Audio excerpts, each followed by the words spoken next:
भगवान की पावन कथा हम सभी सुन रहे हैं, जो हमारे जीवन की व्यथा को मिटाने वाली है। कल हम लोगों ने सुना कि भगवान ने गोवर्धन की पूजा करी। भगवान होली किससे खेलते थे? हाँ, काय से खेलते थे? पहले के जमाने में रंग गुलाल थोड़ी था। आज के 100 साल पहले भी रंग गुलाल की व्यवस्थाएं नहीं थी। पहले तो पुष्पों का ही रंग बनाया जाता था। पुष्प ना, पुष्पों को पानी में डाल के फिर उसे पका करके ऐसे रंग तैयार होते थे, गाढ़े रंग जो नेचुरल होते थे, कोई साइड इफेक्ट नहीं होता था। अब जैसे हम लोग खेलते हैं धुड़ैरी, क्या होती है? जोर से। धुड़ैरी मतलब क्या है? धूल और गोबर से खेली गई होली को धुड़ैरी बोलते हैं।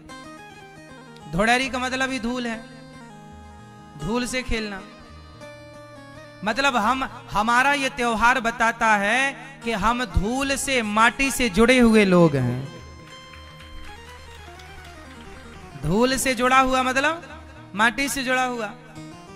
हमारे त्योहार ही इस बात के गवाह हैं कि हम कौन लोग हैं, कितनी प्राचीन संस्कृति है हमारी। हमारे त्योहार भी प्रकृति से जुड़े हैं। अच्छा, पहले पक्की सड़कें कहीं होती ही नहीं थी, बोलो हाँ। चारों तरफ धूल ही धूल थी। पहले के जमाने में पत्थर के किला बनाए जाते थे, तो पत्थर की ही सड़कें, पत्थर ही सड़कों पर बिछा दिया जाता था। फिर ईंट का जमाना आया तो ईंट के खड़ंजे बिछाए गए सड़कों में। ईंट की सड़क हुआ करती थी पहले, पता है आपको? आज भी गांव में बहुत सारी ईंट की सड़कें मिलती हैं। ईंट का खड़ंजा बिछा करके ऐसी सड़कें बनाई जाती थी पहले, और धूल होती ही होती थी। हमारे यहां एक बेला का नाम है गोधूली बेला। गोधूली कब होती है? ये गोधूली बेला कब होती है? कैसे पता लगता कि ये गोधूली बेला है? सुबह। उसका प्रॉपर कब मानी जाती है गोधूली बेला है? जब गैया जंगल से अपना चर करके, खा पी करके जब वापस घर की ओर आती थी, गाय जब खा पी करके गाय घर की ओर आती थी, और जब दौड़ती हुई आती थी तो गाय के खुर से दौड़ने के कारण धूल उड़ती थी, और वो आकाश में जब पहुंचती थी और उस नजारे को जो देखता था, उसको कहते हैं ये गोधूली बेला है। मतलब गायों की वापसी की बेला गोधूली बेला है। चर करके, खा पी करके, मतलब सूर्यास्त से कुछ क्षण पहले, है ना? सूर्यास्त होने से जरा सी देर, लगभग सूर्यास्त के ही लगभग जरा सी देर पहले, वो गोधूली बेला है, गायों के चर करके लौटने की बेला। आज भी गौरी गोपाल गौशाला में जब गाय दौड़ती है ना, तो गायों के दौड़ने से धूल उड़ती है। अच्छा, एक बात और बता दूं आपको, जब गाय दौड़ती है, अच्छा गाय दौड़ती कब है पहले तो ये बताओ? गाय पूंछ उठाकर दौड़ती है, देखा आपने दौड़ते? गाय तब दौड़ती है जब गाय खुश होती है। यदि वो बीमार है, यदि वो प्रताड़ित है, परेशान है, तो वो दौड़ेगी ही नहीं, और पूंछ उठा के इस तरह नहीं दौड़। गाय जब बहुत प्रसन्न होती है तब दौड़ती है ना? छोटे छोटे बच्चों को आपने देखा होगा, गाय के बछड़ा हो, बछिया हो, पूंछ उठा के भाग जाते हैं। दूध पिया मां का, पेट भरा, दौड़ते हैं। जिसके घर में, जिसके आंगन में गाय इस तरह नाचती है, इस तरह दौड़ती है, उस घर में सदा लक्ष्मी का वास होता है। और गाय के खुर से उड़ी हुई धूल जिसके माथे पर जाकर पड़ती है, उसके पापों को भस्म कर देती है। ये चरण, गायों के चरणों की धूल की महिमा, जैसे गुरु जी के धूल की महिमा। श्री गुरु चरण सरोज रज,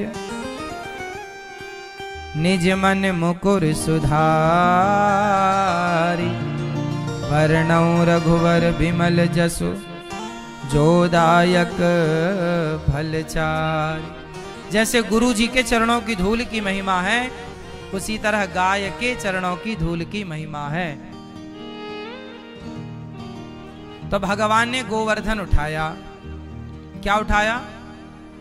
गोवर्धन। गोवर्धन उठाया मतलब गाय का वर्धन किया। आप भी गाय की सेवा किया करो। आप में से कितने लोगों के घर में गाय है? अच्छा, बहुत बड़ी। हाँ, आपके घर में है? अच्छा, आप कितने लोग शुद्ध गाय का, देसी गाय का, घर की गाय का दूध पीते हैं या दही खाते हैं या घी खाते हैं? बाजार का दूध, दही, घी खाने योग्य? अच्छा, मुझे एक छोटी सी बात बताओ, ये देसी घी कितने रुपए लीटर मिलता है बाजार में? आप लोग जो खाते हो, खरीदते हो, कितने रुपए किलो मिलता है देसी घी? 500 रुपए किलो? है 600?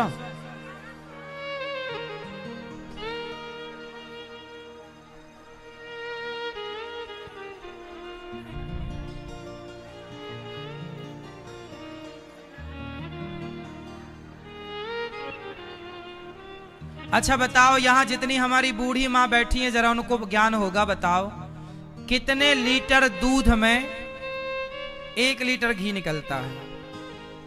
कितने लीटर दूध को जमा कर दही बनाओगे, फिर मथोगे तो 1 किलो घी निकलेगा? कितना लीटर दूध चाहिए? हाँ, पता है आपको?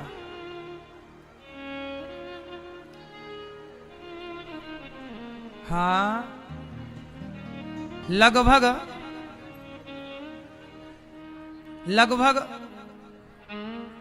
8 से 10 किलो दूध चाहिए, है ना? लगभग, हमारी गणित कुछ कम ज्यादा आप समझ लो,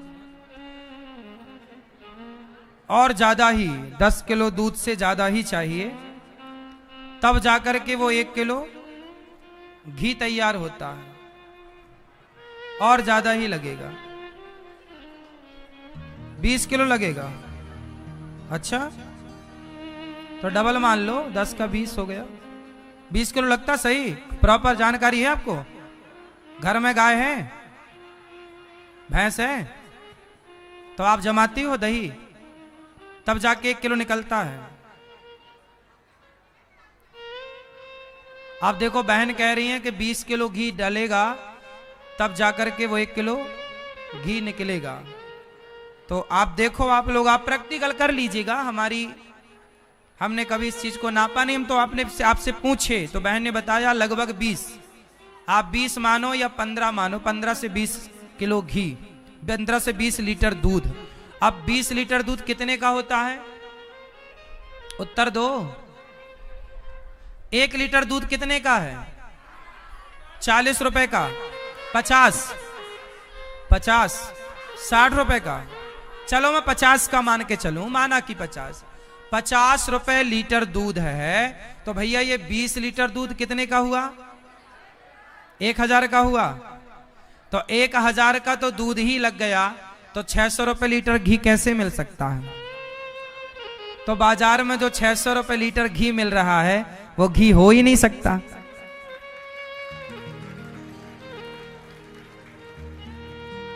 हो ही नहीं सकता। प्रैक्टिकल आप ये करना कि पहले ये देखो कि कितने लीटर दूध में 1 किलो घी तैयार हुआ। आप घर में प्रैक्टिकल करना, तो गणित निकलेगी कि बाजार में जो घी मिल रहा है, ये किस तरह का जहर है।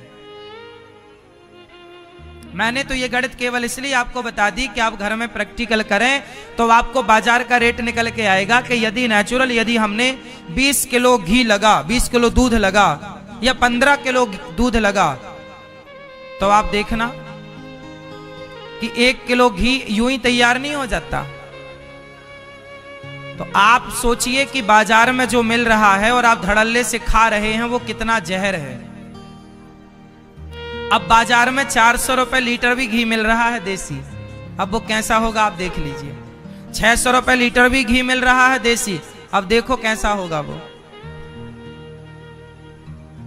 भाई सोना यदि आपको 10,000 रुपए तोला मिलने लग जाए, सारी जगह तो 50,000 रुपए तोला है और कहीं 10,000 रुपए तोला मिल रहा है, तो कुछ गड़बड़ है। हाँ या ना? कुछ गड़बड़ है। घी, दूध की कीमत ही घी को तय करती है।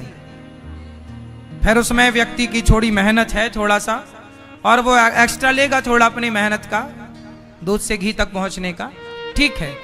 लेकिन आप ये सोचो कि आप जितना कुछ घी खा रहे हैं बाजार का, वो घी के नाम पर जहर खा रहे हैं। बाजार का कोई भी घी शुद्ध नहीं हो सकता, घर का ही घी शुद्ध मानना चाहिए। इसलिए घर में आपके गाय का होना आपके स्वास्थ्य के लिए आवश्यक है। गाय क्यों होनी चाहिए? जिसके घर में गाय होगी उसके घर वालों को हार्ट अटैक नहीं होगा।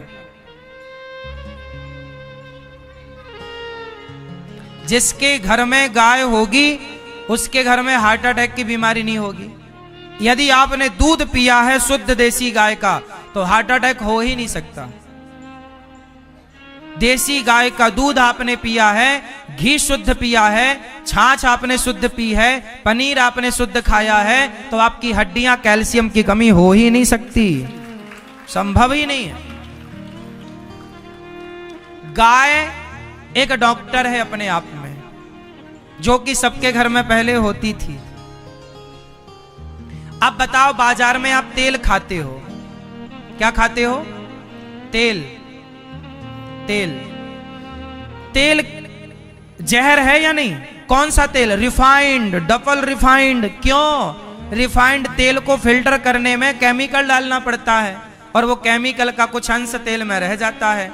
अच्छा ये बताओ, आप लोगों के घर में दाल और सब्जी में छौंका काय से लगता है? जोर से, तेल से। अच्छा घी से क्यों नहीं लगता? महंगा है, तेल सस्ता है ना।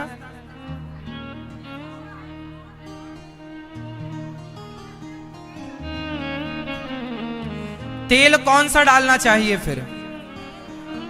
या फिर आप एक काम करो, एक छोटी सी मशीन आती है, वो क्या होता है, उसमें आप जरा सा सरसों डालो, आप खड़ी सरसों लाओ और सरसों डाल, जैसे मिक्सी होती है ना, आपने तुरंत मिक्स कर लिया, जो भी पीसना है, हल्दी की गांठ पीसी तुरंत पीस ली। उसी तरह छोटी सी मशीन आती है मैया, तेल निकालने की मशीन, इतनी सी आती है, लगभग 1200, 15, 2000 की आ जाएगी, 5000 की आएगी, चलो। उसमें आप जरा सा सरसों डालो तो सरसों का तुरंत तेल निकल आएगा, जितना चाहिए। ताजा तेल निकाला, दाल में डाला, उसमें छौंका के टाइम, और ताजा तेल, कोई रिफाइंड की जरूरत नहीं। आपको मूंगफली का तेल चाहिए, मूंगफली ले आओ 1 किलो, डायरेक्ट मूंगफली डालो, मूंगफली का तेल तुरंत मिलेगा हाथों हाथ। तो बाजार की जो मिलावटें हैं, भारत को जागना पड़ेगा। यदि आप जाग गए तो ये मिलावटें खत्म हो जाएंगी, वरना वो मिलावटें आपका नाश कर देंगी। आपकी किडनी, लीवर, आपका स्वास्थ्य सब फेल हो जाएगा। इसलिए मैं आपके स्वास्थ्य के लिए बात कर रहा हूं। या तो तेल मत खाओ, घी खाओ। सबसे बेस्ट क्या है? यदि तेल और घी की तुलना की जाए तो क्या उत्तम है? उत्तर दो, घी। अब आप कहती हो घी महंगा है। भाई घी महंगा सस्ता है ही नहीं। आप घर में एक गैया रख लो, एक गैया आपके पूरे परिवार का पालन कर देगी। एक गैया कितने की? 1 लीटर तेल कितने का भैया? 100 रुपए का मान लो। बाजार में तेल है 100 रुपया का, 120 या 110। 1 लीटर तेल कितना चलता है आपके यहां? कितने दिन चलता है? 1 हफ्ता, 7 दिन, 8 दिन। अब देखो, 100 रुपए का तेल आप खाते हैं जो कि जहर है। 1 हफ्ते में सोचिए, वो 1 लीटर तेल आपके पेट में चला गया, वो पेट में क्या करेगा? आपको कोई फायदा हो रहा उससे? सिवाय नुकसान के। फैट बढ़ रहा है आपका, मोटापा, किडनी, लीवर सब कमजोर पड़ रहा है, सब कुछ खत्म हो रहा है, स्वास्थ्य आपका गिरता चला जा रहा है। इसकी वजह आप 1 लीटर घी खाने से अच्छा है आप शुद्ध एक छोटी सी गाय ले आओ, जो भी गाय की व्यवस्था हो सके तो कर लो, या गौशालाओं से शुद्ध 1 लीटर 2 लीटर दूध लाना सीखो। ये पॉलिथीन वाला जो दूध है ये मैया 10 दिन पुराना दूध होता है। आज बाजार में जो थैली वाला दूध मिल रहा है, ये बताओ दूध ये थैली वाला कितने दिन पुराना है? कोई आज ही निकला और आज ही आ गया, ऐसा नहीं है। स्टॉक में रखते हैं, इसका एक प्रोसेस करते हैं उन लोग, 10-10 दिन पुराना होता है। जबकि दूध की आप नेचुरल स्वभाव जानते हैं कि दूध आज का बिना पकाए कल तक खराब हो जाता है, नेचुरल। अब उसमें भी तो मिलावट कर रहे हैं केमिकलों को, ताकि वो टिका रहे 4 दिन तक 6 दिन तक, कंपनियों को नुकसान ना हो। आप जितने भी ऐशो आराम की जिंदगी जीने, आपके घर में ना एक बड़ी सी जगह है गाड़ी खड़ी करने की, आपके घर में एक बड़ी सी जगह है गाड़ियां पार्क करने की, लेकिन आपके घर में एक छोटी सी जगह नहीं है कि गाय रख सको। जबकि गाय रखने के फायदे ये हैं कि गाय यदि आपके घर में होगी, शुद्ध दूध होगा, तो बहुत सारी बीमारियों से बचे रहेंगे। लेकिन अब आजकल का आदमी तो बीमार होना ही चाहता है, इसलिए गाय को घर से निकाल दिया। गाय पॉलिथीन खा रही है, मर रही है, और कुत्ते बिस्किट खा रहे हैं लोगों के घर में। जितनी फैसिलिटी, जितनी सुविधाएं कुत्तों को मिल रही है, गाय को अब कहां मिल रही है? जबकि गाय तुम्हारी पालनहार है, हाँ या ना?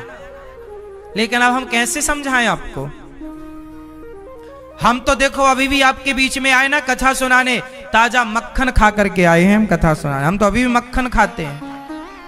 आज एकादशी है ना, रोटी दाल चावल खा नहीं सकते, पर कथा आज होली खेली, थोड़ी सी भूख लगी हमें, तब भूख लगी तो क्या खाएं, आज एकादशी है तो हमने मक्खन खाया, ताजा मस्त सिंपल मक्खन। काहे कुछ मिलाए? कुछ नहीं मिलाए, वो उसमें सब मिलाया है। अब आप लोगों ना, आपकी जीभ हो गई है चटोरी,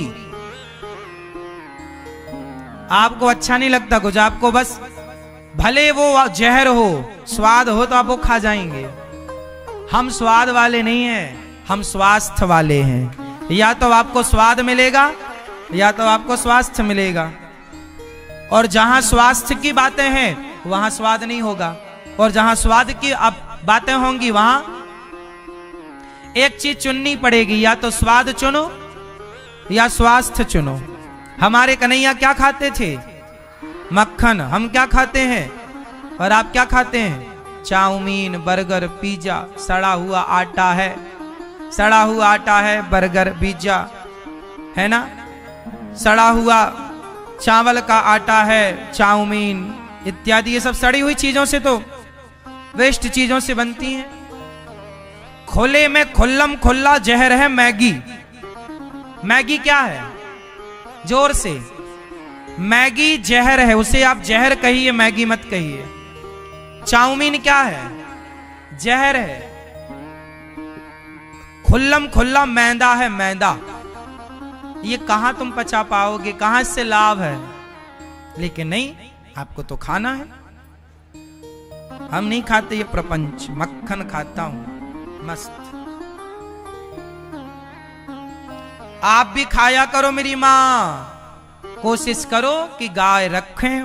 भगवान कृष्ण गौ माता की सेवा करते हैं, आपके स्वास्थ्य के लिए हम कह रहे हैं। बाकी तो आप जहर खा ही रहे हैं, फिर जैसी मर्जी आपकी, है ना मेरी मां? तो बच्चों को क्या खिलाओगी? दूध शुद्ध, दही शुद्ध, मक्खन शुद्ध, घी शुद्ध। बोलिए गौ माता की जय। हाँ, भगवान ने गिरिराज जी को एक उंगली से उठाया, नीचे रखा, परिक्रमा लगाई। एक दिन भगवान ने गोपियों के कपड़े चुराए। एक दिन भगवान ने गोपियों के कपड़े चुराए। अच्छा ये बताओ, भगवान गोपियों के कपड़े क्यों चुराते हैं? मैया बताओ, या चश्मा वाली मैया बताएंगी, भगवान गोपियों के कपड़े क्यों चुराए? क्योंकि वो निर्वस्त्र नहा रही थी, सारे कपड़े उतार कर नहा रही थी। तो भगवान ने कपड़े चुराए का मतलब है मैसेज दिया कि देखो कपड़े उतार कर नहीं नहाना चाहिए, संपूर्ण कपड़े मत उतारो, शरीर में कुछ अंग वस्त्र होना चाहिए। और आप पब्लिक प्लेस में नहा रही हो, नदियों में लोग जा रहे हैं आ रहे हैं, कोई तुम्हें ऐसे देखेगा निर्वस्त्र तो तुम्हारी मर्यादा बिगड़ जाएगी। इसलिए भगवान ने कपड़े चुराए और बाद में मैसेज दिया कि ऐसे नहीं नहाना, बाद में लौटाए। तो वस्त्र हरण की लीला ये मैसेज देने के लिए है कि आपको निर्वस्त्र होकर स्नान नहीं करना, ये मैसेज था। कुछ लोग कहते हैं भगवान ने कपड़े क्यों चुराए? अरे भगवान ने लीला इसलिए कि उसके पीछे कोई रहस्य है, ताकि समाज में गलत परंपराएं स्टार्ट ना हो। हर गलत परंपरा को मिटाने के लिए भगवान आते हैं और सही परंपराओं का की प्रतिष्ठा करते हैं। एक दिन नंद बाबा वरुण लोक चले गए, आए, सारे ब्रजवासियों को बैकुंठ का दर्शन हुआ, पर वृंदावन की महिमा बैकुंठ से ज्यादा है। वृंदावन को बैकुंठ से श्रेष्ठ बताया है। बैकुंठ में भगवान का दर्शन सुलभ नहीं है, बैकुंठ में भगवान का दर्शन इतना आसान नहीं है जितना आसान दर्शन वृंदावन में है।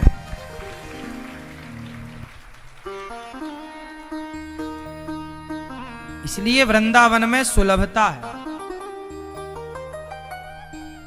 इसलिए वृंदावन बैकुंठ से भी महिमा अधिक है। वृंदावन, आप वृंदावन में बैठे हैं मतलब आप बैकुंठ में ही बैठे हैं।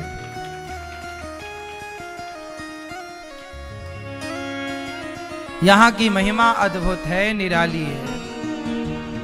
वृंदावन की महिमा प्यारे कोई न जाने, प्रेम नगरिया मनमोहन की प्रेमी पहचाने। अद्भुत है वृंदावन मेरी माँ। वृंदावन में संतों का दर्शन है, गौ माता का दर्शन है, संत भक्तों का दर्शन, भगवान का दर्शन। यहाँ तो बस भगवान का नाम, चारों ओर भगवान की कथाएं हो रही हैं। सवेरा होते ही घंटा बजने लगता है, सवेरे होते ही कीर्तन आरती की गूंज सुनाई पड़ती है। आज एकादशी है, यहाँ परिक्रमा लग रही है, बड़े बड़े संत लोग परिक्रमा लगाते मिल जाते हैं। सहज में हमें सब चीजें मिल जाती हैं, तमाम भक्तों का दरस परस होता है। यहाँ हर व्यक्ति बस कृष्ण कृष्ण जपता, राधा राधा जपता हुआ मिलता है। अद्भुत महिमा है यहाँ तो कोई कितना भी बड़ा नास्तिक हो, उसके कान में रोज ना चाह करके भी राधे राधे जाएगा, कृष्ण कृष्ण जाएगा। ऐसी कोई गली बाकी नहीं है जिस गली में राधा का नाम लेने वाले लोग ना हो। ऐसा कोई घर नहीं है यहाँ जिस घर में राधा और कृष्ण की पूजा करने वाले लोग ना हो। यहाँ तो ठाकुर की सेवा नित्य है। आपको एक बात बताऊं, वृंदावन में आज भी यहाँ जब बेटियों का विवाह होता है, ब्रजवासियों की बेटियों का विवाह होता है, तो उनके विवाह में बेटी का विवाह हो या बेटे का, उस विवाह में आज भी वृंदावन के अंदर लहसुन प्याज का प्रयोग नहीं होता। शादियां हो जाती हैं बड़ी बड़ी, पर यहाँ के लोग लहसुन प्याज तक का प्रयोग। हमारे गुरुजी बताते थे कि अभी कुछ साल पहले तक वृंदावन की सब्जी मंडियों में लहसुन प्याज बिकता नहीं था। मतलब यहाँ कोई लहसुन प्याज का ग्राहक नहीं था, इसलिए यहाँ की मंडियों में लहसुन प्याज नहीं बिकता था। अब कुछ लोग खाने वाले खाते हैं, लेकिन आज भी वृंदावन की तमाम व्यवस्थाएं जो हैं, यहाँ भोजन में सामान्य सुंदर सात्विक भोजन ही मिलता है। वृंदावन में गौरी गोपाल रसोई में भी बिना लहसुन प्याज का भोजन ही वर्षों से चल रहा है और आप सब पा रहे हैं बढ़िया स्वादिष्ट। यहाँ का खान पान शुद्ध है, यहाँ का आहार विहार शुद्ध है, यहाँ की हवा शुद्ध है, यहाँ सब कुछ बढ़िया है। इसलिए भगवान से यही प्रार्थना की जाए कि प्रभु जब भी संसार में भेजिएगा तो इस धाम से जोड़ कर ही भेजिएगा, इस धाम में ही भेजिएगा, अपने चरणों का दास बनाकर ही भेजिएगा। इस वृंदावन में एक विशेष लीला हुई भगवान की। भगवान का जन्म कहां हुआ? कहां हुआ? मथुरा। फिर मथुरा से आए कहां? गोकुल। फिर गोकुल से कहां गए? गोकुल और नंदगांव पास पास है। नंद जी के गांव का नाम नंदगांव है, पर उस समय गोकुल में नंद बाबा शिफ्ट हो गए थे, तो वो नंदगांव के पास ही गोकुल में शिफ्ट, फिर वहां से वो नंदगांव गोकुल आते जाते थे। जैसे आप इस गांव से इस सोसाइटी से उस सोसाइटी में शिफ्ट हो जाते हैं, इस मोहल्ले से उस मोहल्ले में आपने घर ले लिया, ऐसे ये उस जमाने में ये मोहल्ला था। तो गोकुल, फिर वहीं पास में गैया चराने वहां से जाते थे गिरिराज जी। तो गोकुल नंदगांव के पास ही गिरिराज जी, तो गिरिराज जी के पास गैया चराने जाते थे, फिर वहां उठाया भगवान ने गिरिराज जी को, तो वो गिरिराज जी की महिमा है। फिर वहां से जब बहुत सारे कंस के अत्याचार बढ़ने लगे, तब फिर उस क्षेत्र को नंद बाबा ने कहा यहां संकट ज्यादा है, फिर वहां से वृंदावन आ गए नंद बाबा। कहां आ गए?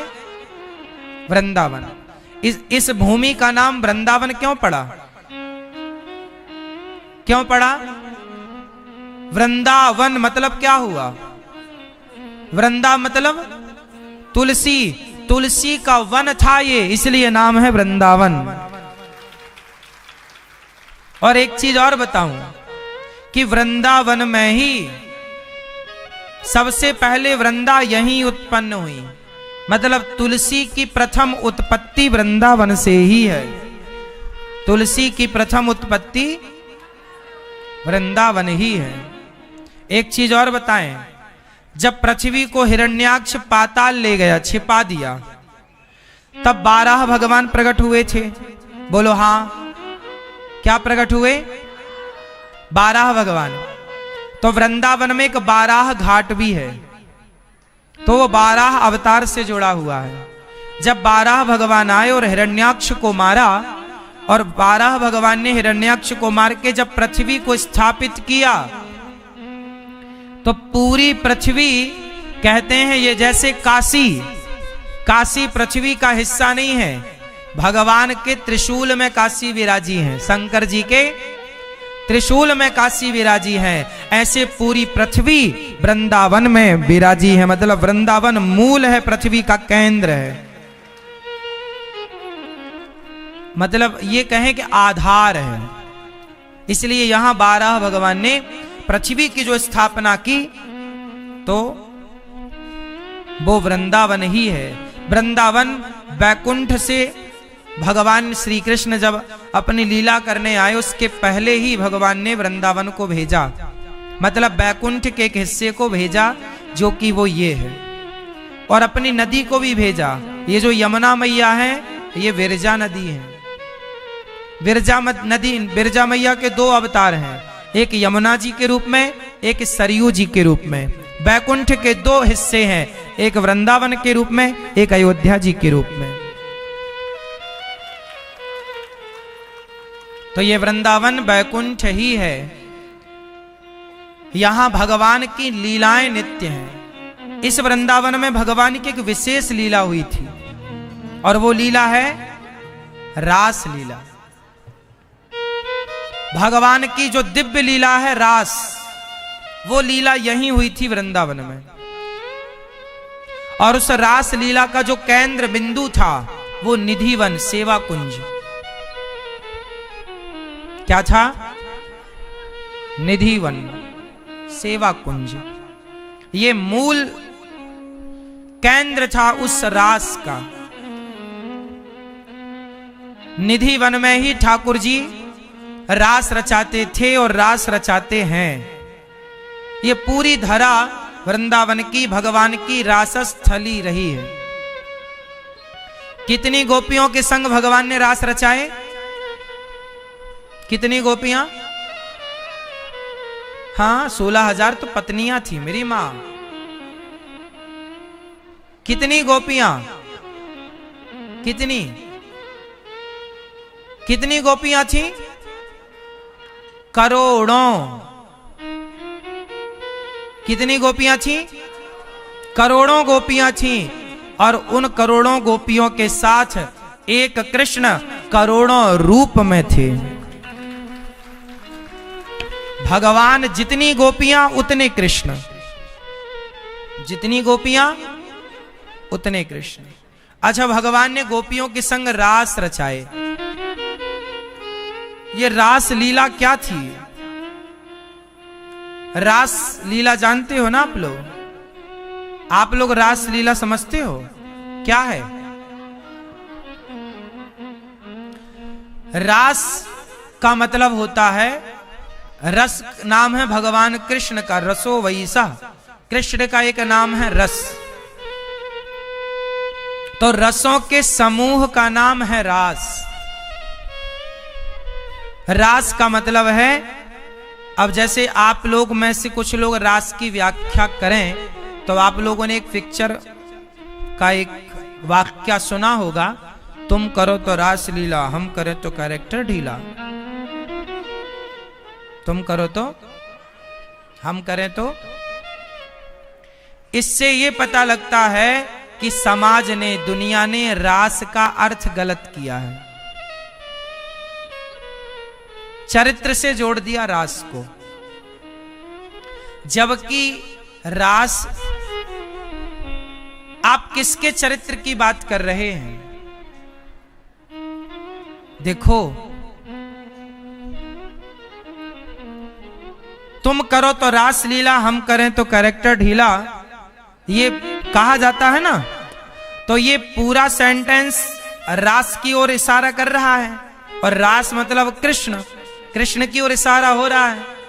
तो मतलब भगवान कृष्ण को इस सेंटेंस से ये कहा जा रहा है कि कृष्ण की ये लीला कैरेक्टर की लीला रही है, चरित्र की लीला रही है।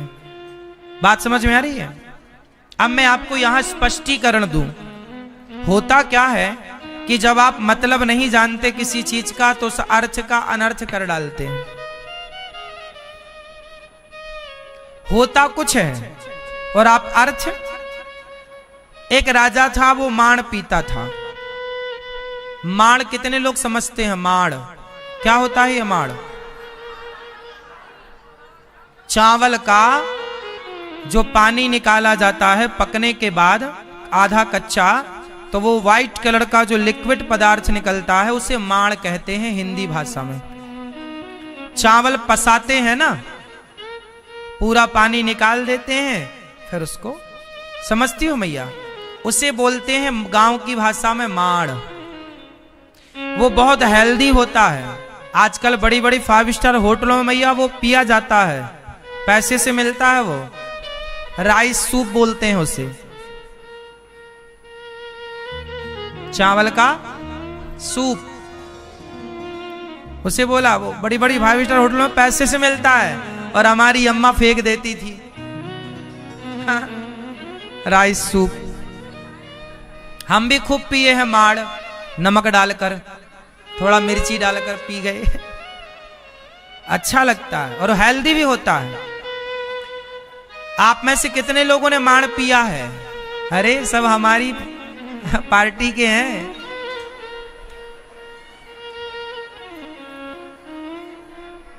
सब हमारी ही फैमिली है।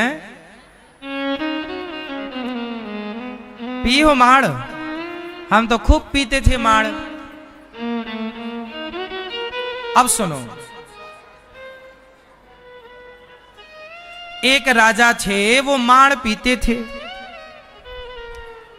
एक दिन सभा में बैठे थे, बड़े बड़े मंत्री, बड़े बड़े राजा आए। पत्नी ने माड़ निकाला तो अपने बेटे से कहा, बेटा जाओ पिताजी को बुला लाओ, माड़ तैयार हो गया है, वरना ठंडा हो जाएगा। अब देखो लोग अर्थ का किस तरह से अनर्थ करते हैं। ये कहानी में केवल अर्थ के अनर्थ किस तरह होता है, ना जानने के कारण कितना नुकसान होता है, वो समझिएगा। अब बेटे से माँ ने क्या बोला कि जाओ पिताजी को बुलाओ कि माड़ पी ले। अब बेटा गया। अब बेटा जाकर देखा तो पिताजी राज दरबार में बैठे थे। वो राजा थे, बड़े बड़े राजा। अब बेटे को लगा कि यदि मैं भरी सभा में बोलूंगा कि पिताजी चलो माण पी लो, तो लोग क्या कहेंगे, वाह रे इतना बड़ा राजा माण पीता है, मेरे पिता की कहीं इंसल्ट ना हो जाए, कहीं गलत प्रभाव ना पड़ जाए। तो उस बेटे ने चतुराई से पिताजी से बोला। उस बेटे ने किस तरह बोला जरा सुनिएगा। उस बेटे ने बोला, पिताजी धानुपुर से मांडू आया है, चलकर मिल लो वरना शीतलपुर को चला जाएगा।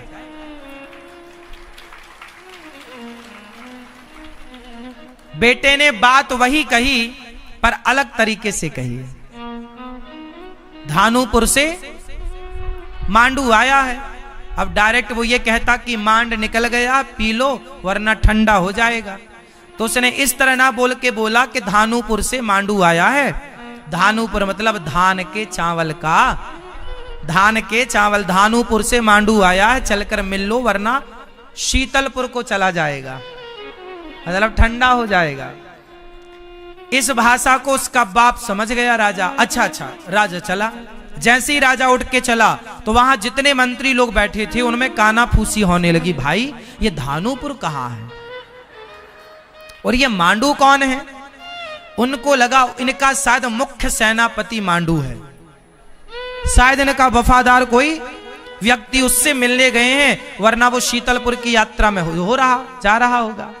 अब सारे राजा महाराजा वहां अर्थ लगाते रहे पर कोई सही अर्थ ना लगा पाया।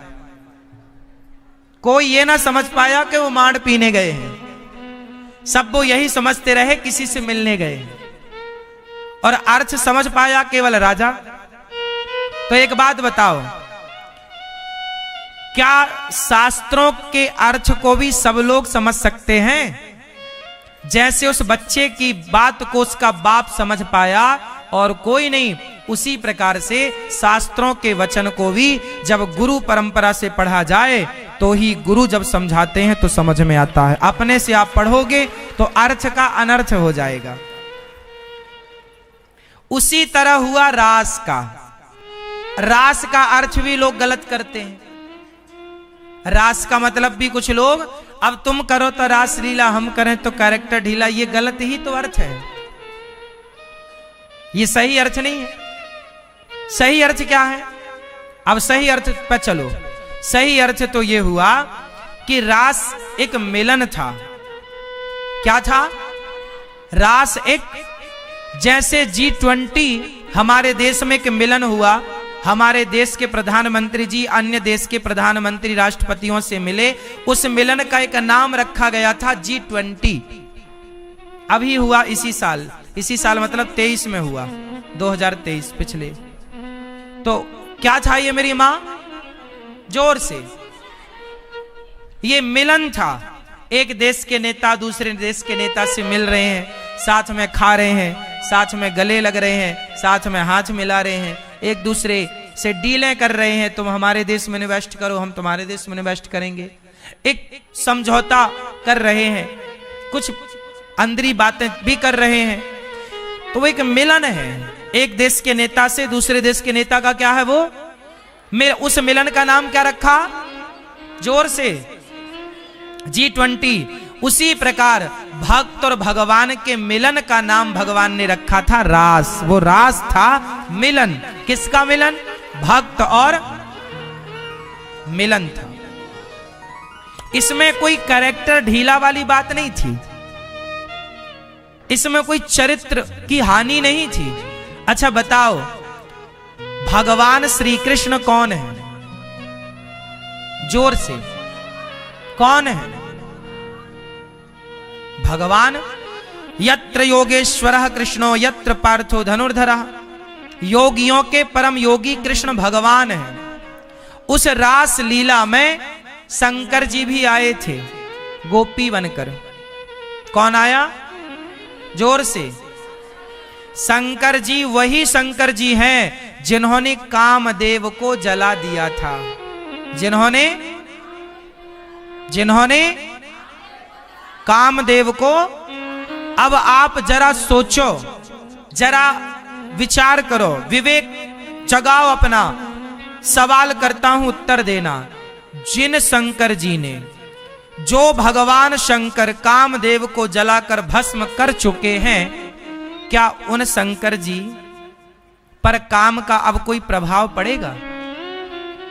वो शंकर जी जो कामदेव को जलाकर भस्म करते हैं, वो शंकर जी श्री कृष्ण से कहते हैं कि हे प्रभु, हमें अपने रास में सम्मिलित कर लीजिए।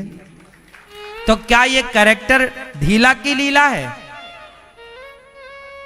हां, तो फिर लोग क्यों कह रहे हैं तुम करो तो रास लीला, हम करें तो कैरेक्टर ढीला? ऐसा लोग क्यों कहते हैं? क्योंकि वो शास्त्रों के अर्थ को नहीं समझते, क्योंकि वो भगवान की परिभाषा नहीं जानते। शंकर जी जो काम को जला देते हैं, वो हाथ जोड़कर कह रहे हैं श्री कृष्ण से, प्रभु हमें इस रास में सम्मिलित। तो शंकर जी गोपी बनकर आए, तो क्या शंकर जी गोपी बने तो क्या भगवान कृष्ण और शंकर जी के बीच में कोई विषय वासना थी?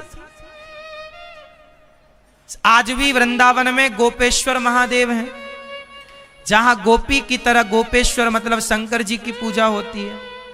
उस रास में हनुमान जी भी गोपी बनकर आए, नारद जी भी गोपी बनकर आए, और गोपियां मतलब स्त्रियां नहीं, वहां पुरुष भी थे पर गोपी के रूप में थे। गोपी एक भाव है, ना कि स्त्रियां नाम गोपी। गोपी एक भाव का नाम है। गोपियों की तरफ प्रेम जिसके अंदर होगा वो उस रास का अधिकारी होगा। और रास में हुआ क्या था? मिलन था। कैसा मिलन? कैसा मिलन? जाकी रही भावना जैसी। आगे बोलो आप। जाकी रही भावना जैसी, प्रभु मूरत देखी तिन तैसी। जिसको जिस भाव से, कृष्ण को जिसने जिस भाव से भजा, उसने उस रूप में कृष्ण को पाया। उदाहरण से समझते हैं। मां यशोदा ने कृष्ण को किस रूप में पाया?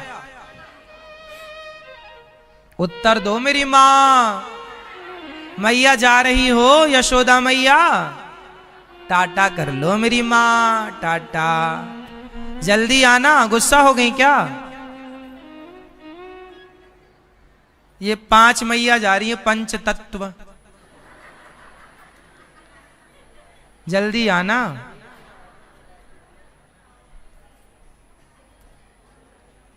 भोजन कर लो मैया, प्रसाद पा लेना, आज एकादशी का फलाहार करके जाना।